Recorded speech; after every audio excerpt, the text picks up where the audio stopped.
الصلاة والسلام على أشرف الأنبياء والمرسلين حبيب الله تعالى العاصم المصطفى محمد.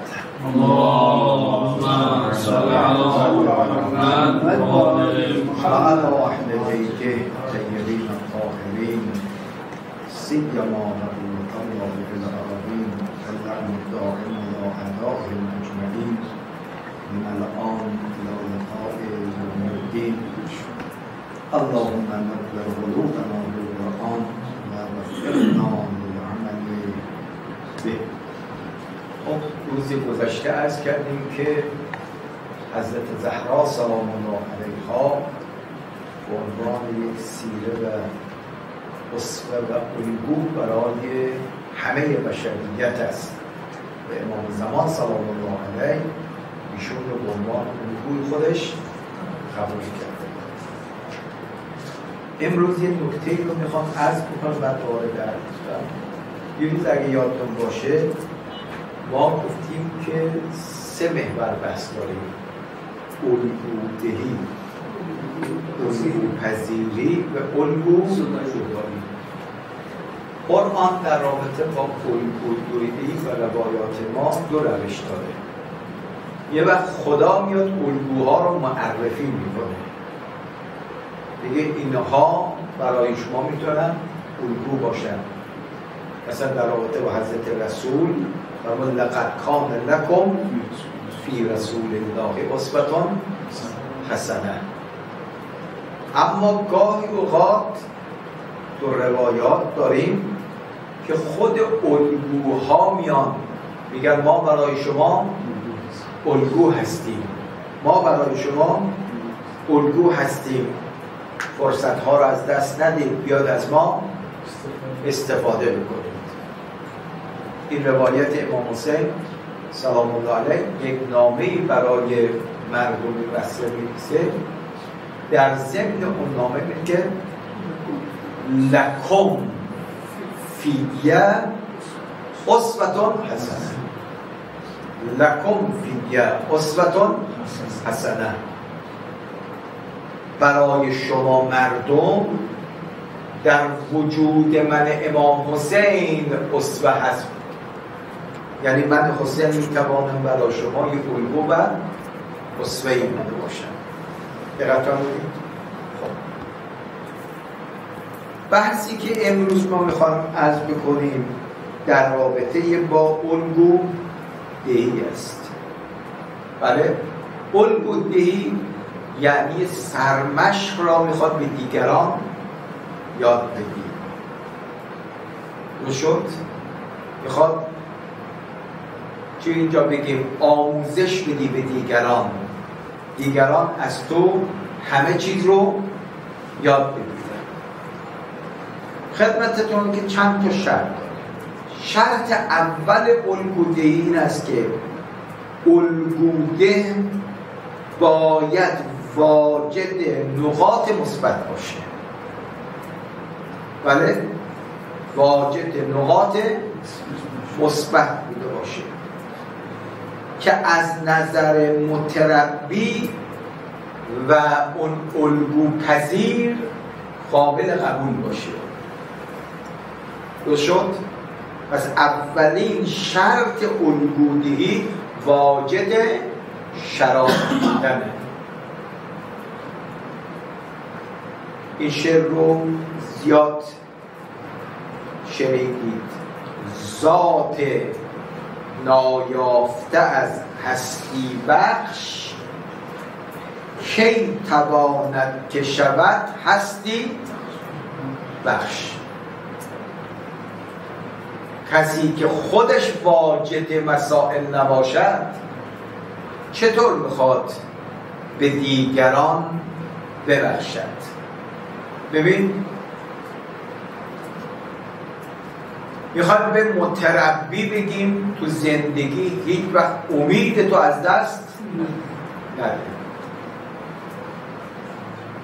زمانی است که اون متربی و اون شاگرد ببینه این استاد تو همه زمینه ها به خدا چیه؟ امیدواره. هیچ وقت سخن از یأس نمیزنه. چون خودش امیدوار به لطف و رحمت خداست میتواند به متربی هم بله تعلیم بدهد، یاد بده که در تمام امور زندگی امیدوار به کی باشه؟ خدا باشه. اگر این الگو میخواد به متربی یاد بده آقا در طول زندگی از احدی نترس و نگران آینده هم نباش. لا خوف علیهم ولا هم یحزنون. کی اثر داره؟ زمانی که خودش اهل ترس نباشه، شجاع باشد. دقت کنید. اگر الگو میخواد به متربی یاد بده که آقا اهل فضا و جو نشد، بله یه ده جو زده میشه، همیشه خدا رو در نظر داشته باش، رضای خدا رو در نظر داشت، جو زده نشه. چون با آدم جو زده خلاف حق هم میگه میخواد جماعت خوششون بیاد، یک سری دریوری هم بگم اشکالی نداره. درست شد؟ میگه هیچ وقت اسیر جو نشو. این زمانی است که خود مربی آدمی باشه که جو زده بفرمید نشه. پس اولین شرط الگویی این است که خود این الگو دارا و واجد فضائل باشد. این عادت ایجابیه. دو، هیچ شرط از شرایط رذائل هم در او نباشد. دقت کردید؟ یعنی حالت ایجابی و سلبی باشه. حلفگاهی اومد در خونه رو زد، بابا الگوی خونه به بچه میگه برو بگو بابا نیست، برو بگو بابا نیست. این بچه فطرتش سالمه، رفت در باز کرد بله بفهم، میگه بابا رو بگو بیاد.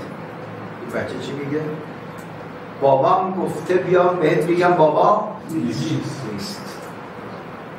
بابام گفته که بیام بهت بگم بابا نیست. چی داره به بچه یاد بدی؟ دقت کردی؟ توی پدر تو خونه هستی به بچه داری برو بگو بابا نیست، یعنی داری اولین راه رسم دروغ گفتن رو به بچه یاد بدی. تو الگو برای اون بچه نمیشه. درست شد؟ گاهی اوقات یک شکلات میگیم به بچه میگه دهن تو باز کن این بیچاره باز میکنه دست میگه تا نزدیک دهن میذاری تو دهن خودت. نمیکنیم این کار رو؟ داریم بهش چی یاد میدیم؟ بله؟ این هم این نوع دروغ عملیه. درست شد؟ بچه واکنش نشون میده یا نمیده؟ بچه شروع میکنه به گریه کردن. یعنی تو به من خلف وعده داد، به من وعده دادی این شکلات رو بذاری تو دهن من، این کار انجام.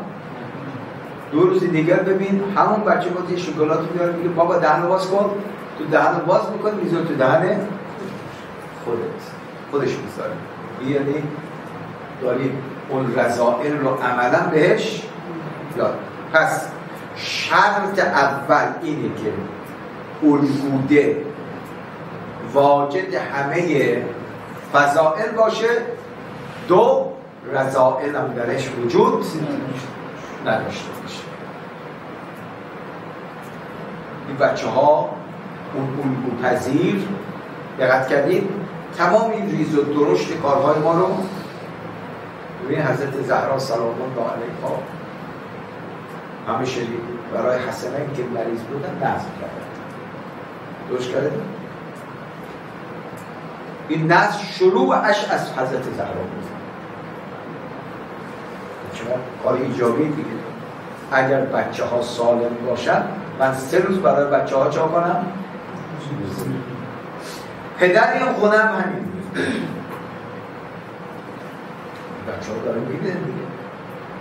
حسن هم گفت منم 3 روز روزه میگیرم، حسین هم گفت 3 روز روزه میگیرم، فزده کنیز هم گفت من 3 روز روزه میگیرم. این میشه چی؟ الگو که پدر و مادر دلسوزن برای سلامتی بچه ها زدن نکنن. بعد و یطعمون طعام علی حبه. وقتی روز اول مسکین اومد در زد، این مادر گفت من افطار خودم رو میدم، پدر گفت میدم، بچه کوچیکم گفت ما میدیم. خب اگر پدر و مادر اهل ایثار نبودن، بله حسن و حسین هم اهل ایثار نمیشدن. یادت که چه عرض کردم؟ میگیم ایثار معمولی خوبیه، اما بچه ها ایثار رو از کی باید یاد بگیرن؟ از پدر و مادر. و حضرت زهرا علیها السلام این ایثار عملی رو نشون داد به بچه ها. درس گرفت. رذائل هم تو زندگی اهل بیت وجود نداشت. همه ما اینا زیاد شنیدیم که امام حسن مشتبه میگه شب تا صبح دیدم مادرم داره در حق همسایه ها. بچه گفت مادر چرا برای خودت دعا نکردی؟ این الگودهیه. چی گفت؟ این نمونه همان الگودهیه، نمونه الگودهیه. انجار صحبت دعا، یعنی دیگران رو در دعا بر خودت مقدم. درست شد؟ با هنوز کمتر تو زندگی حضرت زهرا از نگاه الگودهی نگاه کردیم. درست شد؟ الرجال قوامون علی النساء. مدیریت خونه باید با کی باشه؟ این مدیریت نباید شکسته بشه. وقتی اومدم تقاضای ملاقات کردن با بیبی حضرت قبول نکرد. یعنی اگر من باشم و حق شخصی نه. همین مورد فقط زهرا جون اگر من بخوام چی؟ نظر من این باشه که ملاقات رو چی فرمود؟ علی جان البیت بیتک و انا امتک. باید جایگاه امام، جایگاه پدر تو خونه چی بشه؟ حفظ بشه. این الگوست برای زینب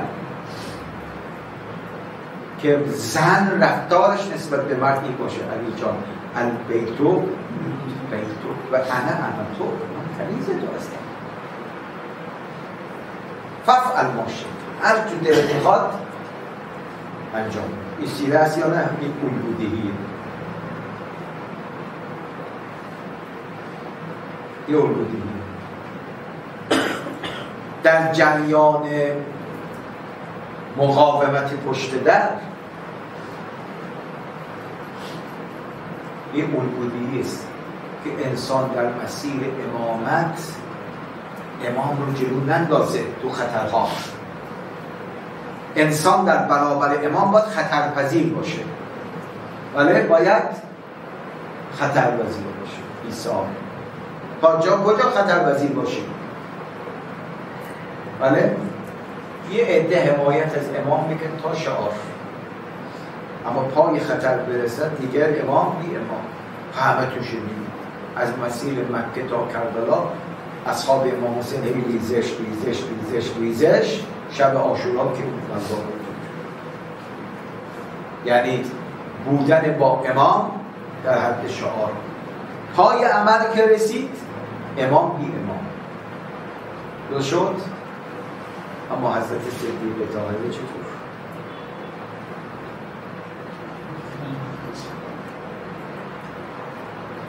جمله را یا ابوالحسن روحی لکن فدا، روحی لکن.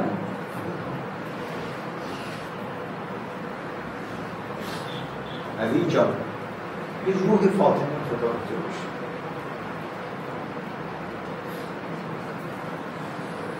خدا حفظ کنه ما مثلا رهبری آشوب‌ها سال 88 بود، بعضی تکبیرات جامعه را اصلا به وجه میاد. خطاب میکنه به امام هست زمان سلام الله علیه، دیگه آقا جان من یک جسم علیل بیشتر ندارم، این جسم علیل را هم فدای شما کنم. یک جمله تمام نقشه های دشمن رو نقشه برها و امت رو آورد نیستن. حالا حضرت زهرا تو روحانی سال که می‌نویسه میگه هم تو فضای سیاسی حمایت سیاسی ازت میکنه، هم حمایت فرهنگی ازت میکنه، هم حمایت جانی ازت میکنه. یه شد واقعا تعبیر مردانه رو ما میگیم زهرا از 100 تا مرد مردانه تر در مسیر ولایت بودن.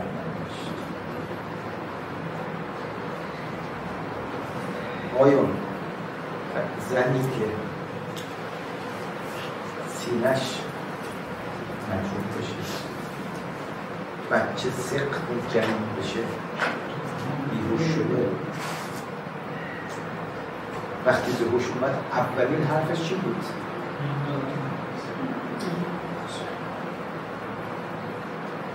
فست علی رو کجا؟ نمیگه آه سینه ام، آه محسنم، نه، سینه با محسن همه فدای علی. علی رو کجا بود؟ خانم علی رو بردن سمت مسجد، یا فزت و خوزی. بله در وسط راه هم اون جنایت انجام شد، زهرا بیهوش شد، به زمین افتاد. تو روایت داریم باز بهش اومد گفت فز علی رو کجا بردن؟ رو خانم علی رو بردن مسجد. دوباره دست من رو بگیر. ببین ضربه پشت ضربه، مصیبت پشت مصیبت. اما خدمت شما عرض بکنم که دست از حمایت خب زینب 4 ساله داره الگو میگیره از این الگوده که بابا در راه ولایت و امامت آدم باید از همه چیز خودش بگذره. درست شد؟ بذار همه مصیبت ها رو مثل مادر تحمل میکنه، آخرش میگه ما را الله جدید. یک جمله از حضرت امیر سلام الله علیه هستی صلوات بفرستید. اللهم صل علی محمد و آل محمد. امیر المؤمنین سلام الله علیه در این حدیث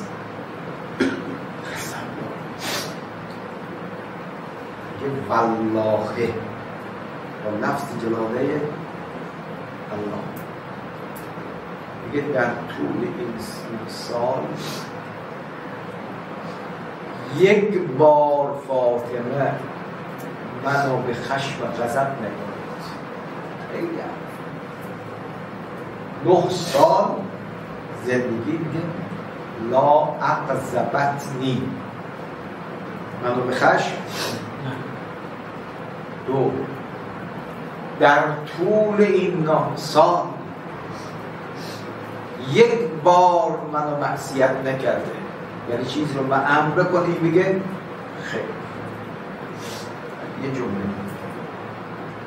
اما یه چیز رو به علی آخر میتونه اعتراف بکنه، والله وقتی دنیای غم بیرون خانه به سینه من می اومدم خونه، یک نگاه به فاطمه میکردم، تمام غمهای عالم از روی سینه من برداشته میشد. آرامش به من علی دست میده. این اسوه هستی که الگویه، یعنی داره به دخترش زینب اینها رو یاد میده که دخترم خانه‌داری رو یاد بگیر. اگه مرد با دنیای از غم وارد خانه شو تو غمی بر غمهاش اضافه نکن، بلکه بله غمها رو از روی سینه شوهر بردار. اما یه الگویی رو از شما بگم، رضایت شوهر و به اعتبار رضایت امام زمان خیلی الگویی دیگه روزهای آخر عمر مطمئن بود به رفتن. علی علیه السلام رو خواست.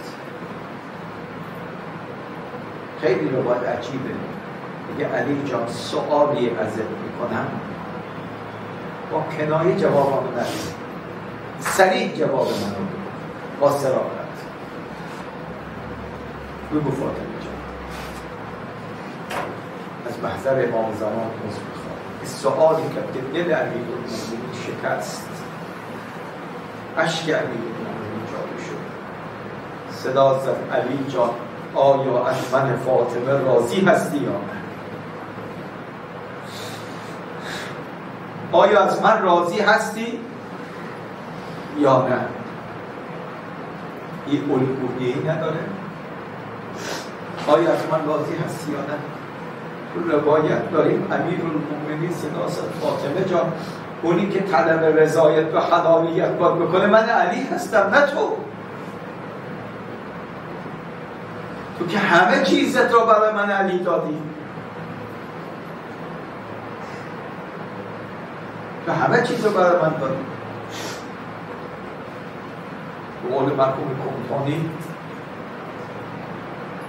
میگه ولست ادری خبر المسماری سل صدرها خزینة الاسرار. فاطمه جان تو سینت رو برای من دادی، بازو برای من دادی، صورت سینی خوردن رو برای من کشیدی، همه چیز رو برای من. این من هستم که از توی جانباز باید حلالیت بطلبم. تو روایت دارم باز فاطمه دست بردار و علی جان نه به صراحت بگو آیا از من فاطمه راضی هستی یا از من فاطمه راضی نیستی؟ گفت فاطمه بله که راضی هستم، بله که راضی هستم. رضایت امام زمان رو که به دست گرفت نمونه دیگر از خودگیری. و علی جان وقتی غسلم رو کفنم کردیم، نماز خوندیم، با همون جمع اندک اومدیم منو دفن کردید، همه میخوام برن اما علی جان تو بمان، علی جان تو بمان. من از همه عزیزان خصوصا از اولاد زهرا بچه ها سید عذر میخوام. وصیت مادر ما رو ببینید، نحوه وصیت کردن. و علی جان تو بیا بالا سر قبرم، بگم نادتون بلند بشه، مقابل صورتم بشه، ببینم فدای اون صورت سینی خورده، مقابل صورتم بشه. چیکار کنم فاطمه جان؟ گفت علی جان مقابل صورتم بنشین و برای من قرآن بخوان، برای من قرآن بخوان، چون من با این خانه جدید انس ندارم. این اولین شب حضورت در این خانه است، تو قرآن بخوان که من با قرآن توی علی با این خانه انس بگیرم. اینا همه الگو داره میده. همه ما هم این درخواست از امیرالمومنین داشته باشیم علی جان شب اول قبر ما هم محتاج به عنایت تو هستیم، ما هم با این خانه انس نداریم. لذا در روایت داریم که مؤمن رو وقتی تو قبر میگذارن چند صورت نورانی وارد قبرش میشه، اما یک صورت از همه نورانی تره. وقتی ازش سوال میکنن تو کی هستی؟ میفرماد که انا الولایت، من ولایت علی و اولاد علی هستم. غرض شخصی که میخواد الگوی به باشد باید فضائل از او پمپاژ بشه و برسد به متربی. یعنی متربی هر روز که از او میگذرد از این مربی باید مشق بگیرن، درس بگیرن. عجیبه دختر 4 سال در دامن این مادر بیشتر رشد پیدا نکرد، زینب رو بگم، اما در همین 4 سال این مادر چگونه این دختر رو رشد داد، پرورش داد، تربیت داد که وقتی میرسید به نقش زینب در حادثه کربلا، به قول شاعر میگه سر نی در نینوا میماند، اگر زینب نبود کربلا در کربلا میماند، اگر زینب نبود. اینا همه به برکت الگودهی مادری مثل فاطمه سلام الله علیها بوده است. حالا انشاءالله اگر عمر باشید جلسه آینده این الگویه که میخواد فضائل را منتقل بکند به متربی از چه روش‌هایی باید استفاده کنید. دقت کردید؟ اونی که الان گفتیم محتوا بود، یعنی الگوده باید دارای محتوا باشه، دارای محتوا باشه. به الا اگر شخصی که میخواد الگو باشه محتوا نداشته باشد، این دیگه الگو نیست. امروز باید محتوا رو گفتیم، اما فردا روشه. بله؟ یه هنر درس آموزی خیلی مهمه. ببین گهتی ها علم دارن، قدرت خطابه رو ندارن چون روش رو بلد نیستن. نه، زهرا هم محتوا داشت هم روش رو بلد. این روش الگویی حضرت زهرا رو انشاءالله که خدا توفیق بده فردا عرض می‌کنم. یه باید همین الان یادم اومد این روزی شما پیغمبر اکرم به حضرت زهرا گفت زهرا جان هر کس از محبین ما 3 بار به تو سلام بدهد، 3 بار به توی فاطمه سلام بده، فردای قیامت در بهشت کنار من بیرد. خب ما هم به دستور پیغمبر انشاءالله عمل کنیم به امیدی که فردای قیامت یا رسول الله جاهایی نریم که دور از شما باشیم، بله جاهایی باشیم که در جوار شما انشاءالله باشیم، در کنار شما ها باشیم. راه هم نشون دادید که اگر میخواد یه راه سلام بدید به دخترم فاطمه. السلام علیک یا فاطمه الزهرا، السلام علیک یا فاطمه الزهرا، السلام علیک یا فاطمه الزهرا، یا بنت محمد یا ولد عین الرسول، یا سیدتنا و مولاتنا، انا توجهنا و استشفعنا و توسلنا بك الى الله و قدمناک بین یدی حاجاتنا یا وجیحة عند الله یشتغل فینا جهت شاکی و قدسیه حضرت زهرا